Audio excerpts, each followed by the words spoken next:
This original WSRE presentation is made possible by viewers like you. Thank you.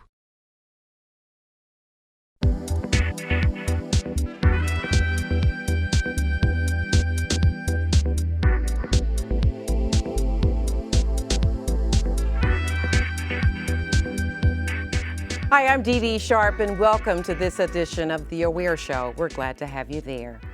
Today, we are living in a time when there are many challenges facing our nation: global warming, natural disasters, disease outbreaks, and the threat of terrorism. But the biggest challenge facing America may surprise you. It's illiteracy. According to the Barbara Bush Foundation for Family Literacy, 30 million Americans can't read. That's right, you heard me. 30 million Americans cannot read or write as the most basic level. Right here in Florida, the statistics are not any better. 1 in 5 Florida adults lack basic literacy skills. That's equivalent to 2.6 million, or 20% of those 16 years or older. Want one more statistic? Well, according to the 2003 study conducted by the National Center for Education Statistics, 12% of Escambia County's adult population has a literacy problem. Literacy is certainly America's biggest challenge, and here's why. Illiteracy does not only limit an individual's quality of life, it impacts our entire nation. Low literacy skills are directly linked to greater inequality, higher unemployment, less earned income, a lower economy, poverty, and poor health.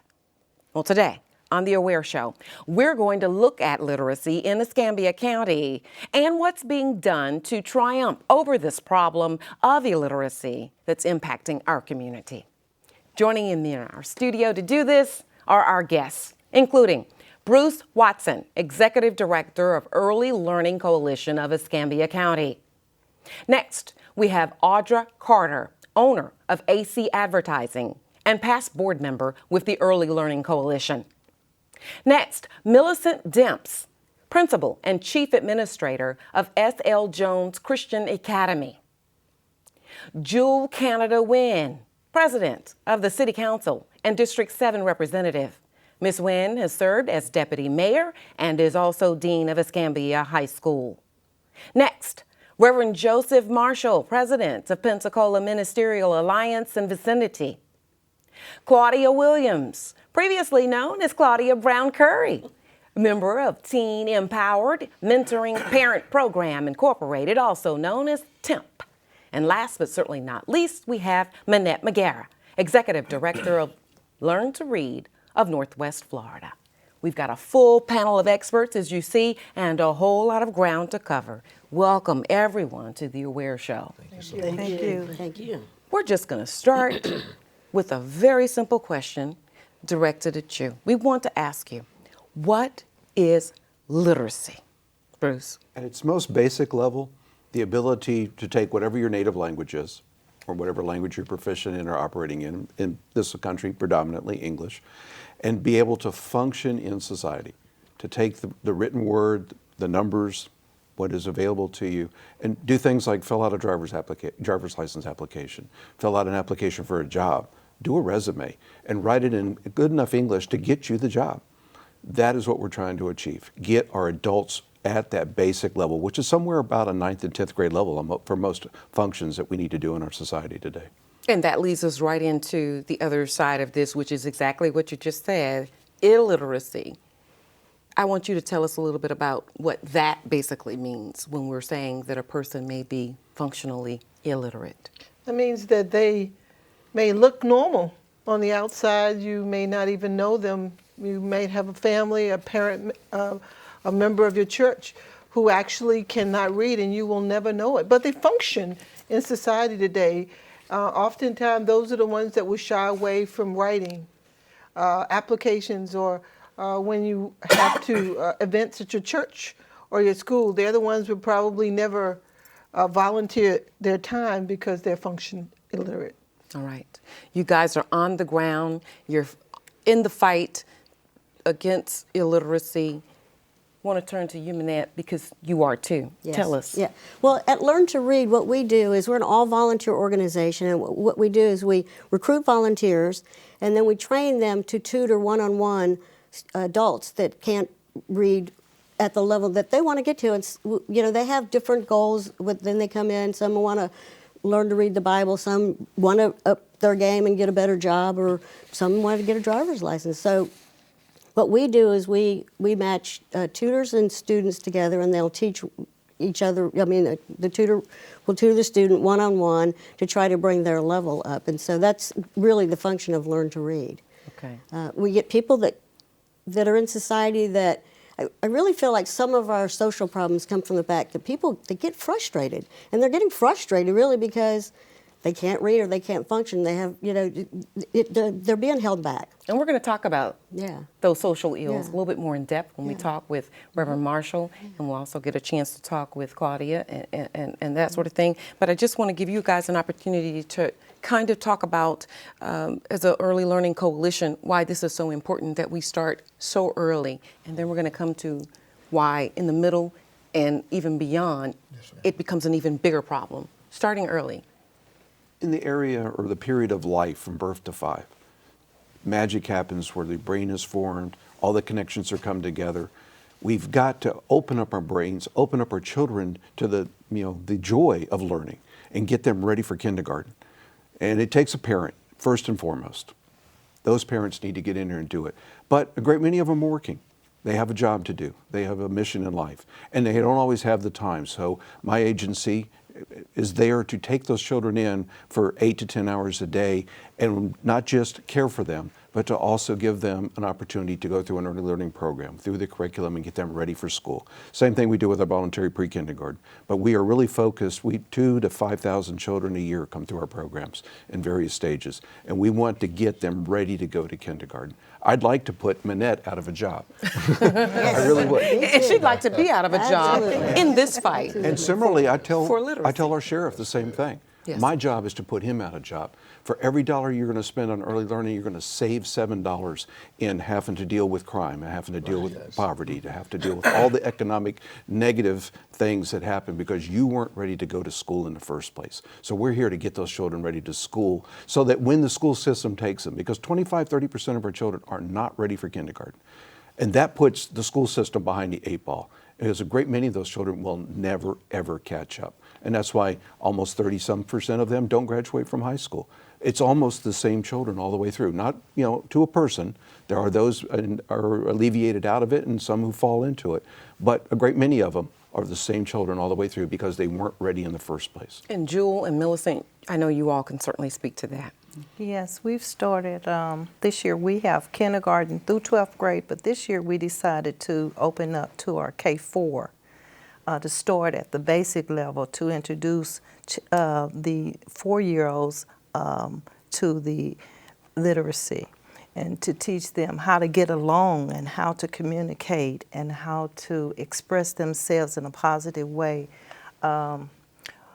Our goal is to create those citizens that will be productive in the community and to raise up a nation that will encourage one another and that will speak to the needs of their community. So at our school, we are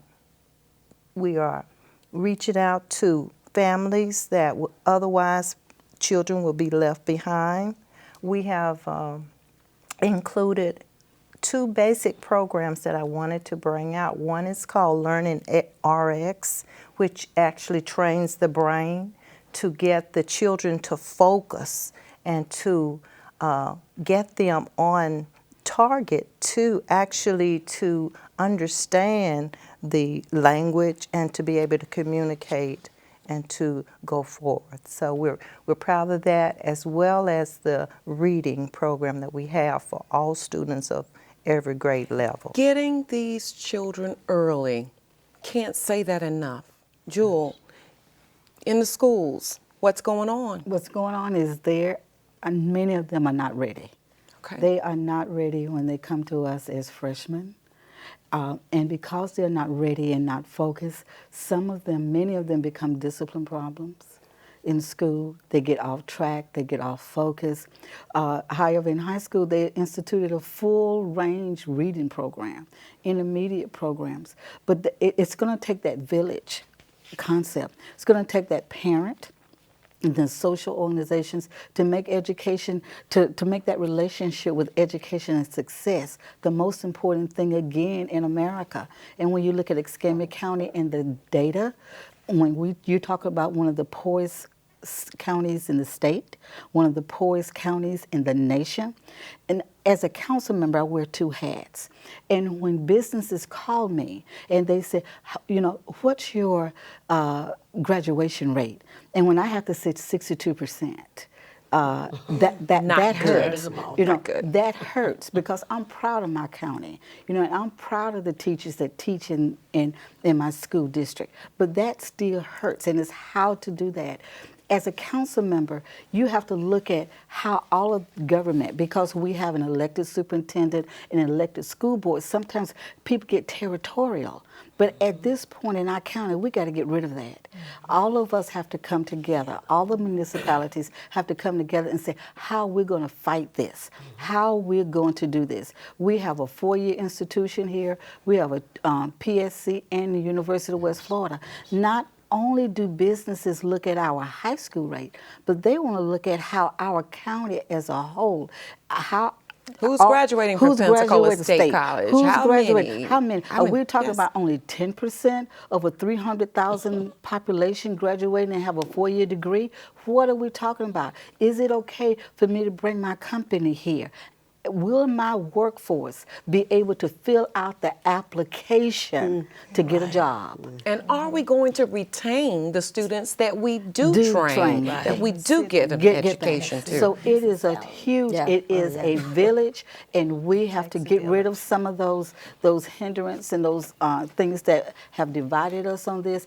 To me, as a dean and as a council member, we are in crisis. Audra? One of the challenges in working on the Early Learning Coalition is finding board members, finding people who are the bridge builders and the gap standers. And Bruce and I have conversations all the time about getting board members, but not just any board member, but someone who really has the passion.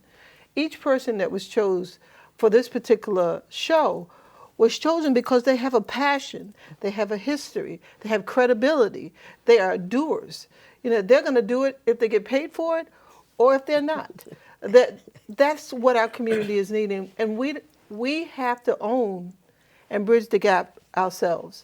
And what we'll hope to bring out of this, DeeDee, is maybe a year down the road that this group would beget another group that would stand behind them and stand behind them to stamp out, like you said, literacy in our community, because this is our community and we own it. And we cannot not allow, like Jules said, our children to go into school not ready. Now, the one thing that all of you, in talking to you before we got started, is the passion in what you do, which is what Audra said. But Audra, the thing that I love about you in helping us assemble this panel is that each and every last one of these are arms, and they all come together, and they come around our children, it come around our community, and it all builds to make us a bigger, stronger, better, thriving community. I would like to leave you with this task right now of kind of explaining to someone sitting at home why each and every last one of these people were strategically picked out.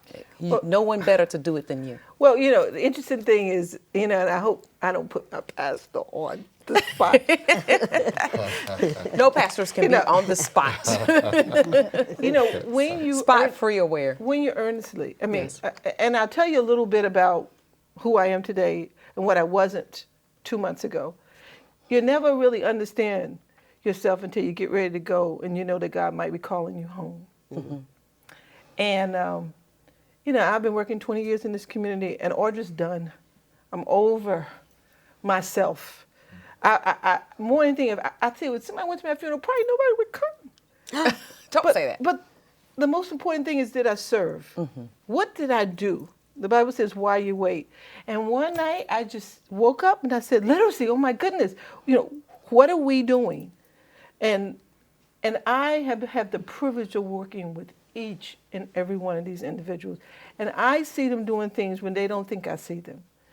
And I know their hearts. It's like every now and again I'll do a Bridge Builder Award, like Yes. Dr. Young, we did one, and the Spirit will say, you really need to be the connector. You really need to make sure that Jewel knows, what's your name again? Manette.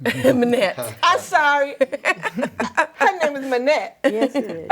Just Matter, Learn to Read, one of the most important adult literacy programs. I want her to be able to call Jewel or to call Claudia or to call Pastor, because these people, they know are credible. You just can't walk into Pensacola and do what you want to do here. You have to earn it. Absolutely. Our community is very particular about who they're allowed to lead them.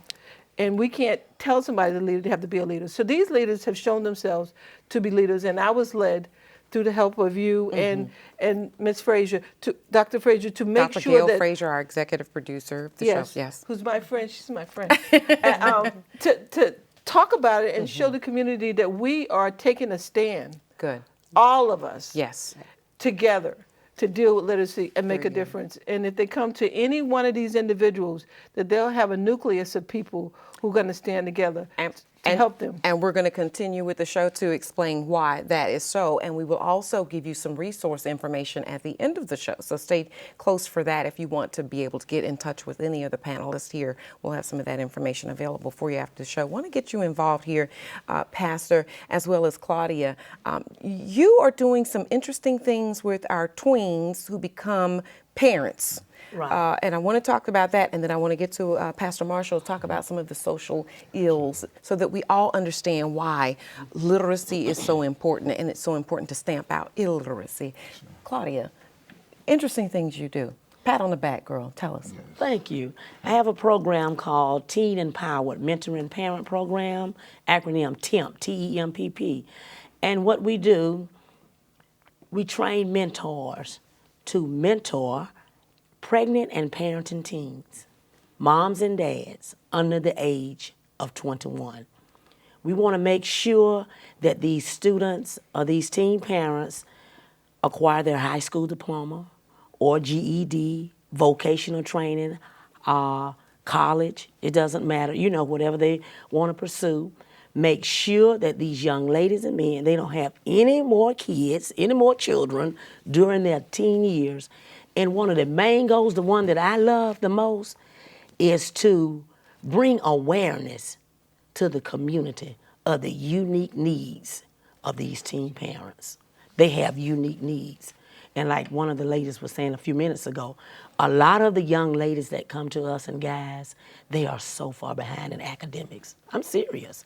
And if we don't make sure that they're educated, in a couple of years, less than 3 years, they're going to be Back in the system. in Head Start. And guess who's paying for that system? We are. Okay, there you go. Ooh, it is. And every month, the teen parents are required to attend a 2-hour educational enrichment class. And sometimes they show up and sometimes they don't. But you know what I do? I have a van and I go pick them up. I heard that. You just have to do what you have to do to make it work. So there's no excuse No here in excuse. our area for a single mother, young mother under the age of 21, young father, to not be able to read and function on their grade level and above. And it's because of what you're doing. Right. And one other thing I'd like to add. Go ahead. My program targets under the age of 21. But you wouldn't believe the phone calls that I get on a daily basis of 22 and above. Isn't that something? They want help. They want it. And I'm so glad to know more about Learn to Read and everything. So with what I can't offer, there are other agencies out here that can offer it.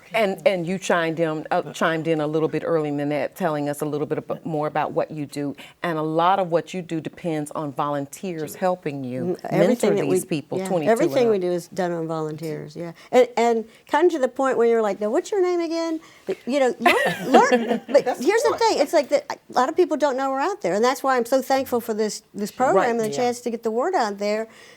Public awareness is really key here. I mean, our program is actually 30 years old this year, and we were started at the Council on Aging because that was where the need was first seen. You know, but volunteers there, and they're like, we've got some elderly people who don't know how to read, so they started a program there, and then it grew and grew, and so then it ended up going outside of there and kind of took on its own life. I want you to many people do not know that we exist.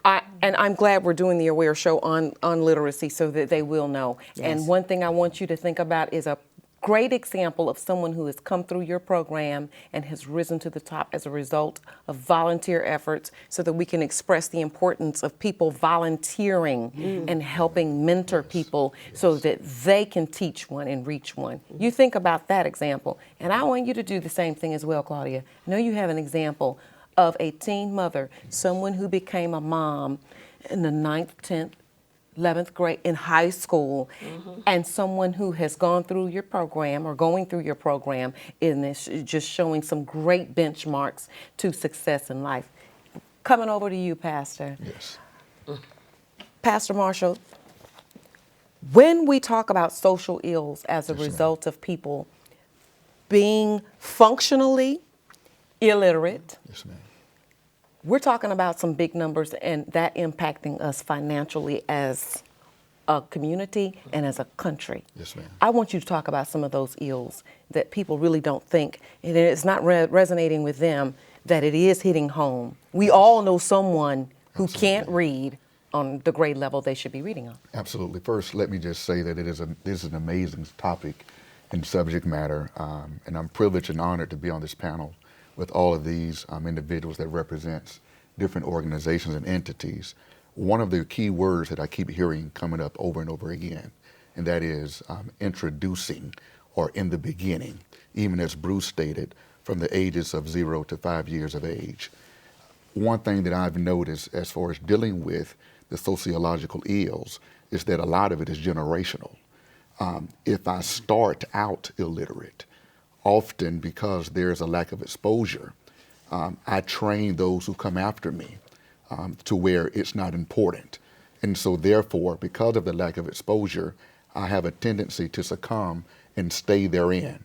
And so when that happens, not only do you have where illiteracy comes into play, not only do you have the sociological negatives that come into play, but also the economic downturns that come into play. Because as it's been stated already, when I am illiterate, I cannot get a good job because, as my friend over there stated, I can't fill out the application. And if I can't fill out the application, then I can't support my family.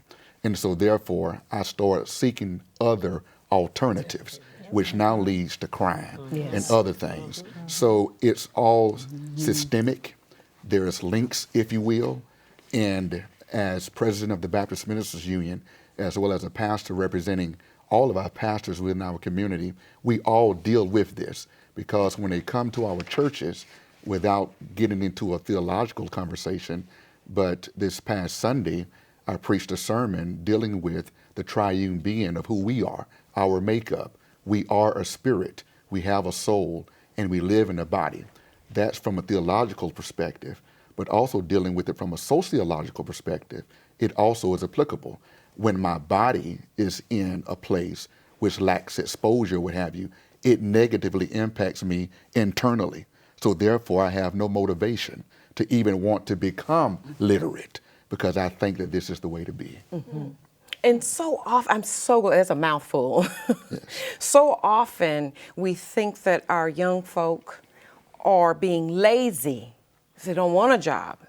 But if you can't read, if you can't function on a level where you can fill out an application, and you can do an interview, and you can function on a job, it has nothing to do with laziness. Yes. Right. It has everything to Yes. do with just having the basics, the very foundation that we need. And I just want to add one thing to something that you were saying here, a statistic from the National Institute of Literacy. It estimates that 43% of adults with very low literacy skills live in poverty. Yes, absolutely. We There's a link. There is definitely a link. And then you have about 70% of adult welfare recipients have Yes. lower level literacy skills on the Yes, ma'am. National Assessment of the Adult Literacy. And what that's going to do is continue to perpetuate the Yes, cycle. ma'am. Yes, ma'am. And unfortunately, Yes, ma'am. Pensacola, Yes. we have a high poverty rate here. So unique to us, and the reason why this conversation is so important, is when they're spiritually poor and they can't read and they feel like there's nobody who cares. Absolutely. And then they're alone. And I believe, perhaps, correct me if I'm wrong, that the devil will want you to get away from everybody and everything. And when he can get you away, he can destroy you. He can destroy everything about you, and we lose. The whole idea here for our community, and I want to talk to all of you, this is my plea. If there's someone here today, everyone has somebody who you know is just really literally, we're losing. They're drifting away. They're moving away from us. That there's got to be somebody in their life that calls them and shares love and hope. I think hope. And hope is what we're giving to our community, that we have come together to stand with each other, that they are not alone, and that we're here. And with the help of our religious community, our business community, our educational entities, and people of passion like Claudia and our dear Bruce, we can come up with a solution together and start the process of reaching out to these children and bringing them back home. And not just children as children, but children as adults. Because many adults who are at church, Pastor, are saddened because they're hiding behind something they don't want you, the pastor, or the congregants to know. And that is, not only can I not help my son or daughter with math, but I can't even read the book to my grandchild. So that's what is just burning in my heart, that I want people to understand that this is a systemic problem, but it's a problem that each one of us has to own and make a difference with. And we can. Did you want to add Yes, something? that's the reason why we started our school. We are a private Christian school, and our theme every day is, I can do all things through Christ who strengthens me. And we found that a child cannot really get a true education without and apart from God.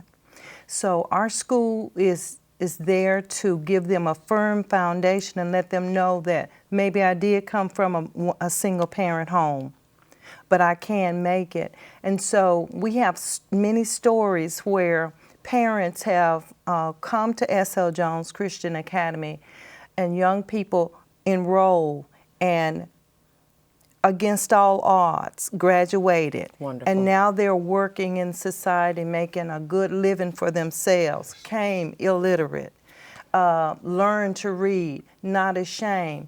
And a lot of times we have to go beyond the call of duty as a school. Go out and get them, go visit those homes, go into that community and let them know. And right now we have games going on. We have to go get them and take them to the games, feed them, take them back home. We have to reach into the community and give them a cause to live. Yes. And to give them a purpose and help them to develop themselves. So we're starting from 4-year-old and go all the way up. And then after that, S.L. Jones is committed to helping them find that job, helping them to go into college, helping them to go into the military or into job market.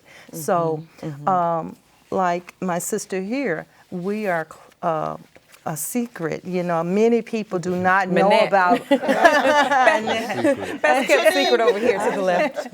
Do not will know not be a about secret after S.L. a wear Jones tonight. Christian Academy, but we're here in this neighborhood, in this city, for 14 years now, and the Lord has blessed us tremendously so that we can have more students and prepare them for the future. So we're looking forward to an increased enrollment to those students and break that cycle, because we have to start from somewhere. Okay. And it has to be people with passion. I want to work my way back to you, Bruce. Bruce Watson again, he's the Executive Director of the Early Learning Coalition of Escambia County. I'm so glad that Millicent has the Christian Academy, and she's got a program there for the 4-year-olds, and we can maybe touch back on that in just a moment. But I want to get back to you, because this starts in the womb. It starts with reading to your child here. And then those first 5-6 years are very crucial. You mentioned that early on. I'm going to give you a chance to zoom in and focus just a little bit on how important, how crucial those years are to get to our children. Oh, they're extremely crucial. I mean, I have found to be fascinating just the past couple of years is neuroscience and chemistry and biology are catching up to what the social sciences have been preaching for 30-some years or more. And that is, if we don't get to the children between birth to 5, we miss an opportunity. Our brains will begin to shed portions of itself that are underused. I mean, we're all born with a certain capacity. The capacity is there, but it's got to be built on. If you just push that little child aside and you don't nurture it, you don't stimulate it, you don't motivate it, it will basically kind of fold in on itself and be stunted by the time they get to even be 4 or 5 years old. And in many cases, they're telling us more and more, and they're proven, like I said, through neuroscience, looking at MRIs and brain scans, all the dull and dark areas of a brain of a 5 or 6-year-old that came up in an environment where they weren't stimulated. Some estimates are the difference between a child that is ready for kindergarten is 30 million words. If they're in an environment that they get all these millions and millions of words, not necessarily every word has to be different, just the sheer quantity of interaction. And it cannot be said enough how much and what it does for a child to have adults talk to them. I get a lot of fathers who, in some cases, I think they may very well be illiterate. And I tell them, it doesn't matter. Take your boy, take your daughter out to the garage. This is a tool. Yeah. This is a bench. This is a light. Yes. You know the words. Even if you couldn't read how they were written, you know the words. Talk to your children. Play games with them. Interact with them. Even if you're that father who's very stoic and doesn't necessarily want to get down and play Candyland with your children, talk to your child nevertheless. Just talk the whole time they're awake, because they need it. They'll stimulate them and they'll get them ready for school. I'm glad you're giving examples of what people can do, and we're going to get a chance to talk maybe a little bit more about some of those things. And certainly before the end of the show, I have something that you can do at home, and will reach everyone at their level to help their child at their level, even to our tweens and our adults. But you want to jump in right quick, Yes, Jewel? really quick about poverty. Since our county has a high poverty rate, people tend to say, okay, we have a high poverty rate, and it has become this acceptance of not doing your best because I'm poor, because I'm this. It's this expectation that has kind of loomed over the county. But that's not true. And I tell people, just like he was saying, my mother had a 9th grade education. She didn't get past 9th grade. And she had 6 children. And sometimes when we came home, she couldn't even pronounce the vocabulary words that we had. But she would line us up against the wall, and we had to produce that vocabulary word that she was looking at. So she was like, she would say something, and she would say, and we would say, well, Mother, we know what you're trying to say. She said, spell it. And so it was spell it to make sure that she knew that we knew what it is. So there are many things, and we need to say, poverty is not a crutch. It's a challenge. It's something we overcome, and we have overcome it in a sense. But right now, it's like this thing that looms over, counties, it's just so poor. No, we are wealthy.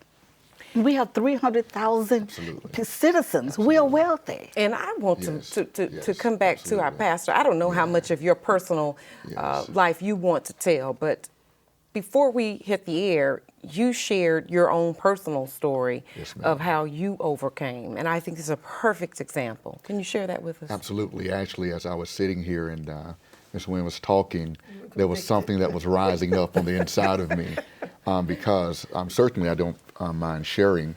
I grew up initially in Morris Courts. Many of us, we know Morris Courts. It's for the most part very much crime-ridden. But yet within Morris Courts, in that environment, my grandmother, just like yourself, though she was not exposed to higher education, if you will, she made certain that I was exposed to it.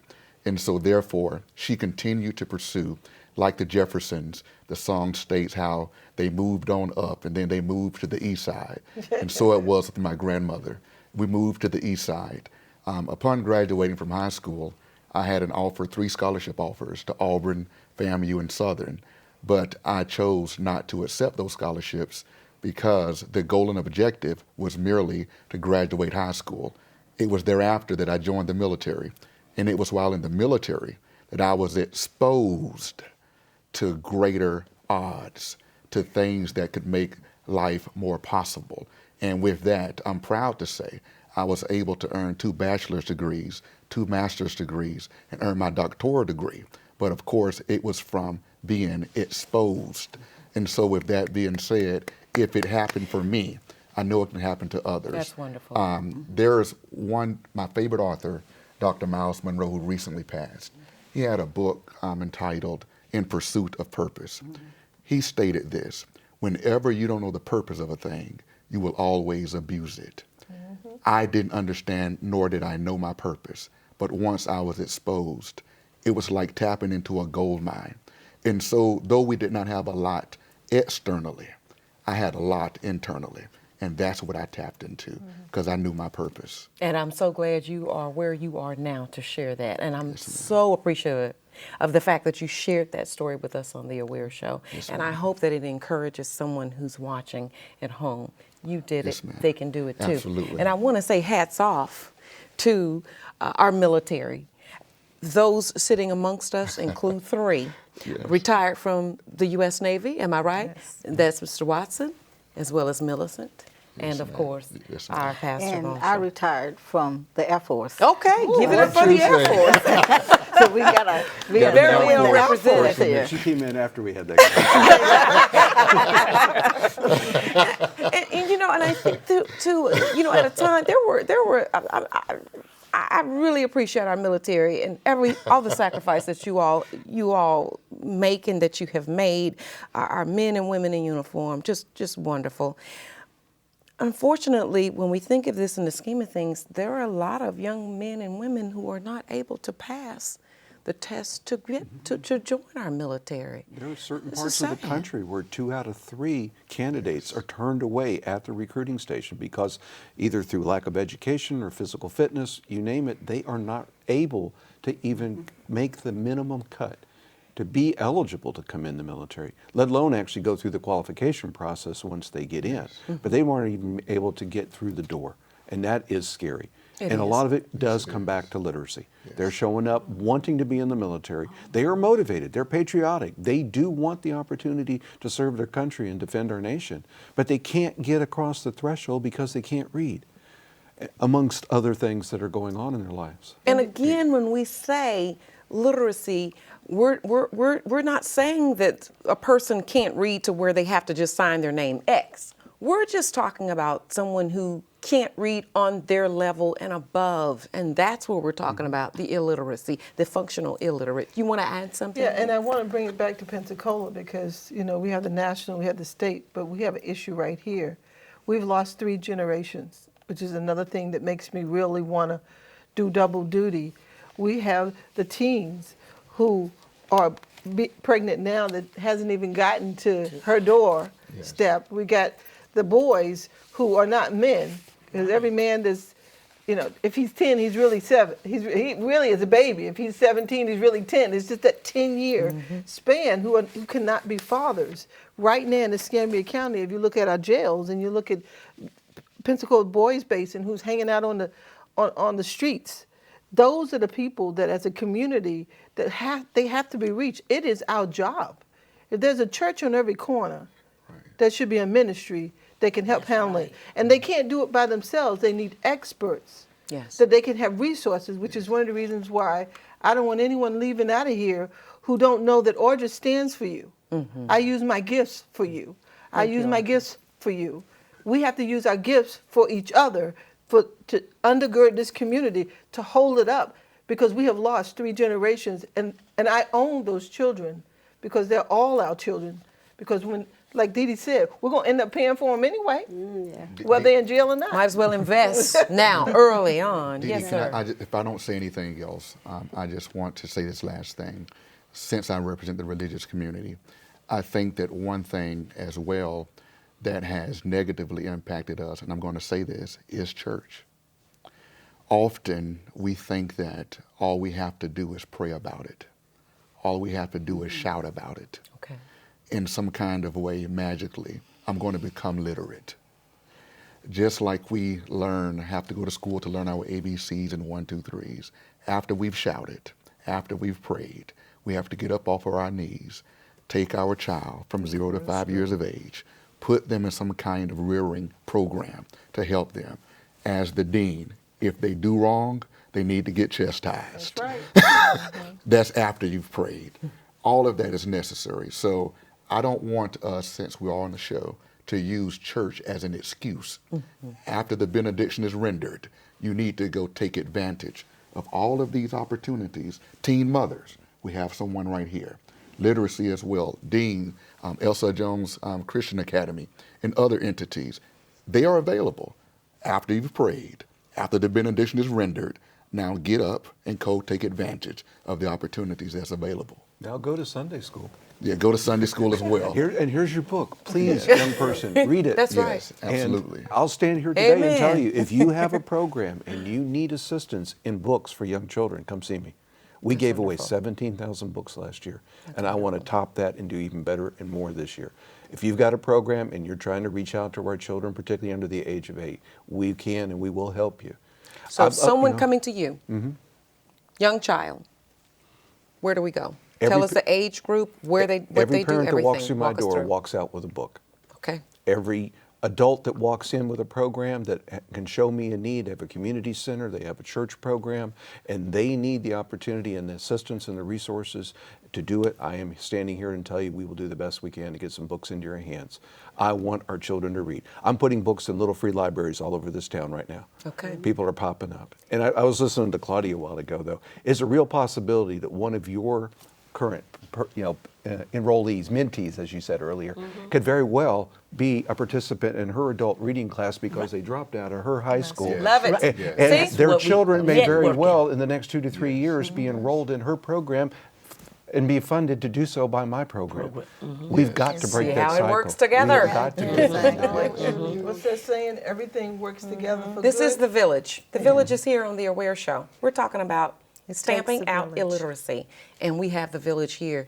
And we have the resources and the information that you need in order to help make a difference, build our community, one book at a time, teaching our children, and then going back, as you mentioned, and reaching. And we do that through these programs that are out there. So if you, once again, are a teen, first of all, let's start with if you're a young parent, period, with a child from the womb to 4 to 5, they can come and see you and talk. Actually, all the way And up what's- till their 13th All the birthday. way to If you're 13. working, you're making less than what we call 150% of federal poverty, which is about $40,000 or less for a family of 4. I mean, it's actually up there. It's not as much, not as low as you would think it is. And it's Come worth- see us, and we can and will, if with funding available from the state, get you in the program and take care of Can you. you- can And you- if you're 4 years old, if you have a 4-year-old, there's no excuse not to get that 4-year-old in PPK. That's free to every 4-year-old in the state. Tell us what that is. Voluntary Pre-Kindergarten. Very good. Every 4-year-old in the state, regardless of income, is entitled to an education the year they are 4 years old. Pre-kindergarten. I'm talking about getting you ready for school, Yes. ready for kindergarten. Eyes on target. Free We're going to make it program. happen. We want to get them all there. And that's what you wanted to sound Yeah, I like. was going to say, I wanted him to make sure he told everybody what Okay. PPK is. Now listen, that's 0 before 3. Whose job is it? Mama, daddy, Okay, parents. Whose job Grandma. is it? 0 to 3. Whose job is it? Mama, First and dad, foremost, the Home. parent. Parent. Mom and dad. guardian. It is the caregiver. Whoever the mama who carries, That's right. and the village who's around that kid. You know, the daddy talking to the baby, all of that, the grandkids, the sisters, they are responsible. And then when they get to be, come on, work with me. When they come out the womb, okay, then we start adding in who? The team. You start adding in my caregivers, team. all the providers. His we have out providers. there. He has providers. What are We these have providers? people qualified and trained to actually begin to do. But that's only for those that are in that economic situation. It doesn't stop there. You need your Everybody parents. is responsible in our community for getting their children ready to go to kindergarten. Give our K-12 system a chance to succeed. Give them something they can work with. Don't put them behind the power, behind the power curve before they even get started. That's right. Because I think they're doing a great job, but we've got to get our children ready. We can We've do gotta get better. them ready. Claudia. That's why we've got to embrace those teens. I was sitting here listening. Now, I know from experience, I know the young women, mothers, and fathers Tell out us here. how you know from experience. Bring it on down to I us. work with them almost every weekend. Okay. And there's so many dynamics, just priorities trying to survive from day to day. They don't really understand that they should read to their children. Their main focus and priority Surviving. is survival. That's right. So we've got to get in there and make sure they can survive. But in many cases, it's because their mothers and fathers didn't read to them. Their grandmothers didn't read to them. That's what I have It to get didn't over make a now, difference. I mean, that's where we're getting into the generational thing. That's And right. poverty is no excuse to care. You got to care. You're going to bring these children into life. You have got to care. My greatest happiness as a father was getting my children to blossom. I was in Pensacola Village, knocking on doors, recruiting teen parents. One parent walked up to me, young lady. She was less than 25, and she said, "Miss Kirby," that's what they call me, "I don't know what I'm going to do. They send this math home. I don't know how to work with it. I don't understand it. I just send it on back to school." I see that all the time. And that's not helping the They child. don't understand how to help their children. So that's why we need to utilize these centers, these centers that they're building around here, and have programs. And almost, I'm going to just tell you how I am, tough love, compel them to attend. And Claudia, your personal experience. You're passionate about this because a little bit about your background. I was a teen parent. My daughter was a teen parent. Okay. And if I made it, she made it, those girls can make it. And now you're trying to give back. Right. Because you see the gap. You want to close that gap. Yes. And we appreciate that. And I want to get to you too, Manette, because you're best kept secret. 30 years going. 22, 20, anyone. Were you 24? Yes. Anyone over the age of 22 who can't read. Well, we take Right. them from 18 and up. So See? when they don't get help there and they don't get help at this level and over here, then they come to us. That's where that's the buck stops They there. can right? come to you, They can. yes. They do. They can. So we get the ones that fall through the cracks. But here's something that we need to be aware of is, they could go through the pre-K program and they can go to high school and get all the way through. But some learners can't work in that kind of a system in a classroom setting. So that's why a lot of the adults that come to us get help and can get help because they really learn best on the one-on-one. They just need, that's their learning style. Right. They need somebody to be able to sit down one-on-one with them. So, Give me your best example of someone who's gone through your literacy program. Well, we had a young lady who, her name is Kathy, I won't give her last name, but she went through our learning lab and had a tutor too, and she was in our program for many years.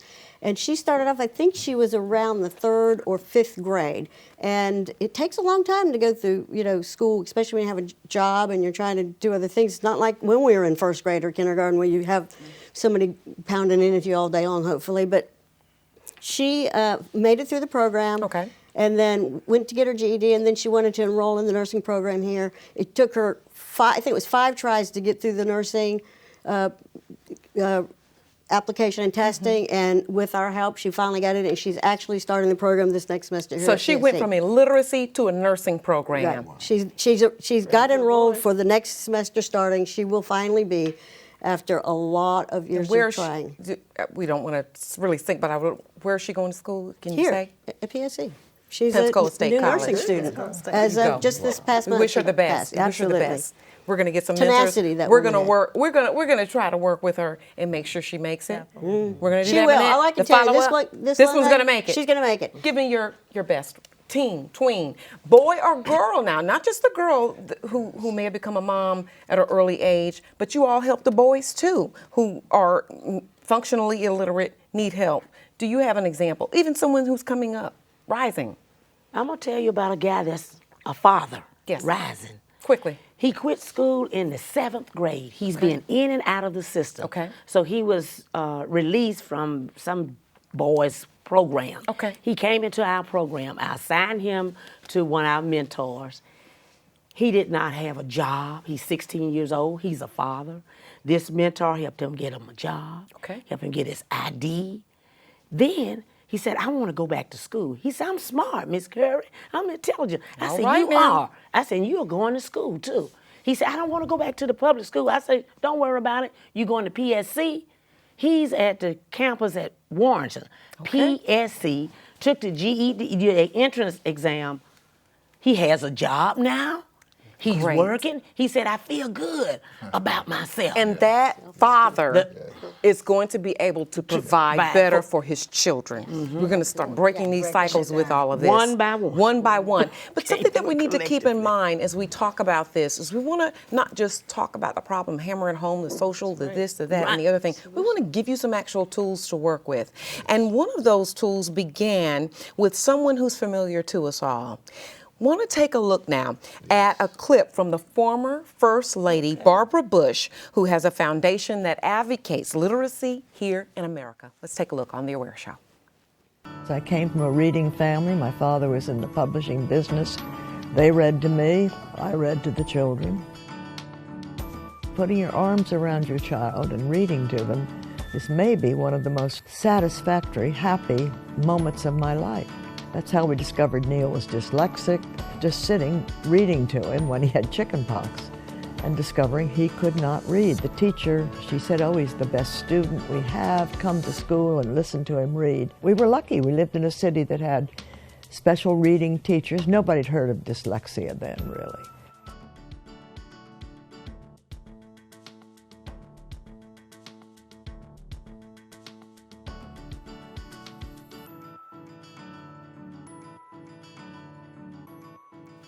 Our former First Lady, Barbara Bush, speaking to us on The Aware Show, talking about her foundation for advocating literacy here in America. And what I love is her example. And what I want us to do with just the last few minutes that we have left here on The Aware Show is give our people at home who are listening to this program some tools for how to achieve what we are actually talking about here. You've given some examples already. I know as a parent of two children, ages 24 and 18 now, both in college, one of the things that I did to teach my children early on was something similar to the Helen Keller concept. I would put little cards on different things in the home, wall, chair, that sort of thing. So as I was teaching them, and after they learned their alphabets and their ABCs, and they had began to put sight words together and things like that, when they would go through, I'd say, what is this? Chair. They could barely talk. They were saying what it was. And then as we left it there, people must have thought I was crazy because they would come to my home and see these words everywhere. But then after a while, after you taught them chair and wall and window, then you made them spell it. And then when they saw it in the book, they could see these things. And so people in my family were actually surprised that the children could read above their level early on. Let's talk about some of the things that parents can do. That might be a little bit more advanced, but what are some of the very basic things that parents can do with their children? Well, Make going to the grocery store an adventure. yeah, I think That's my favorite. anything you do, Everything. anything you do right now, if I had my daughter here, she would see that this is a table and these are people and this is, she's a perfect example of Escambia County School. Jewel often told me, don't worry about her. She's now away in Brandeis. She went to Cordova Park Elementary. And she went to, middle school. She went to, PHS, Okay. IB.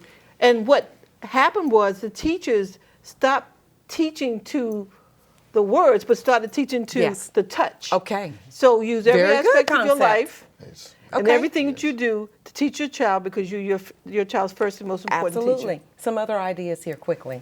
Well, 1 minute. I mean, we work with adults, so they're the ones that are going to have to try to get themselves educated so gotcha. that they can pass that down, and that's really what we got to start somewhere. Claudia, maybe some things that you teach our tweens that they can do with their children that are very simple, from reading to their children using picture books. Singing to to explain the to them. children love to sing. Buy Okay. some CDs with the alphabets on them. When you're riding down the road, you can count the cars, the automobiles, and what does this sign say? STOP, stop, yield. Once they see it so many times, repetition, they'll know, oh, that's a stop sign. That's a rectangle. That's a square. Okay. Things like that. All right. Almost every culture has a version of the ABC song. Right. Everyone. I've lived in a half dozen I would different say, countries, and I can tell you. in high ABC school song. Yes. is don't forget that the same amount of attention that you gave your child in elementary school, they need it in high school. You need to stay on top of their learning in high school, making sure they have the correct curriculum, making sure that they're doing homework and study, and making sure that if they're reading something, they can come back and tell you what they read and what that meaning is. Very Establishing good. a routine in the home is necessary. Yes. If a parent is involved with their child, that child can succeed. Some quiet time at home. Quiet time, and make sure that there's a place to study. Yes. And to concentrate and And it focus. starts long before high school. I Yes. mean, it's a lifetime endeavor. Yes. It is. Being a parent is a lifetime It endeavor. absolutely build is. that I can remember relationship. my grandmother. Thank you, God rest her Grandmothers. soul. My grandmother, who helped to raise me, and my great grandmother, they would not allow you to speak what they call improper English in their That's home. correct. So when you speak that in your home, they're hearing and picking up on the vocabulary that they're going to need to go forward to be successful. And DeeDee, tell them that you love them. Absolutely. Hug them, And kiss affirm them, them. let them know. All the time. Absolutely. I thank you all for being Thank here. I'm so you. sorry we don't have any more time. Perhaps we will do a follow-up and find out how each and every last one of these programs are faring. I want to thank you all for spending your time with us here on The Aware Thank Show. you. Thank Absolutely. Once again, thank you to each and every last one of our guests. And we also want to thank you at home for tuning in to The Aware Show. All right, want you to remember that illiteracy is one of the biggest challenges impacting our nation. There's no denying it. It's a devastating effect. The welfare of America is literally at stake here, but there is also hope as well. The old adage, it takes a village to raise a child, is true. There are many programs nationwide and right here in our community, as you see, all here to address the issue of illiteracy and help wipe out this problem for once and for all. We can do this. Get involved. The solutions are simple. If you need help, contact one of the organizations represented here tonight. Volunteer at your school. Read to your children and your grandchildren at home. Serve as a tutor to someone who is struggling with reading. Donate books to a book fair. And the list goes on and on and on. We can end this thing together. We can do it. Join the fight. Knowledge is power. Education is key to opportunity. Reading is fundamental. We can all stamp out illiteracy and improve our quality of life. I'm DeeDee Sharp saying until the next time, stay informed and stay aware.